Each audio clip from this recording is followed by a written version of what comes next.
Presented by MRS music. प्रेम से बोलिए सरस्वती मैया की।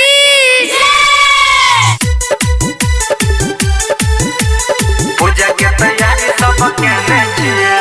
डीजे रंजन डीजे रंजन पूजा के तैयारी सब कहने चाहिए। सिंगिंग बाय संजीत सहनी। मैया हंस के सवारी को गया बहना, अपना बेटा के दरस देखा बहना। मैया हंस के सवारी को गया बहना, अपना बेटा के दरस देखा बहना। आज न बजन लगौने छिए, कमल फूल के आसन लगौने छिए।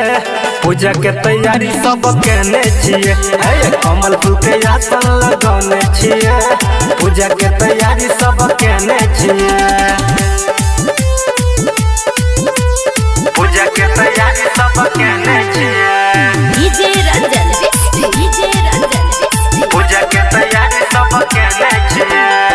करुण देरी मैया सुनु बिना बाली, सजा के रखने छे पूजा के थाली। पूजा के थाली, पूजा के थाली। करुण देरी मैया सुनु बिना बाली, सजा के रखने छे पूजा के थाली। गाय के गोबर से अंगना ने पौने छिए, कमल फूल के आसन लगौने छिए।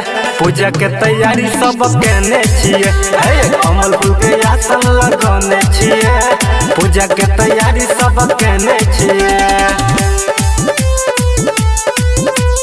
पूजा के तैयारी सब कहने छिए। डीजे रंजन पूजा के तैयारी सब कहने छिए। अही के मैया गुणगान गबै छी, सब केओ मिलके प्रणाम करै छी।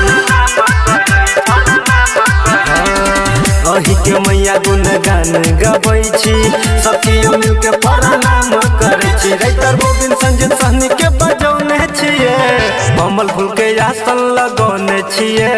पूजा के तैयारी सब कहने छिए, कमल फूल के आसन लगौने छिए। पूजा के तैयारी सब कहने छिए।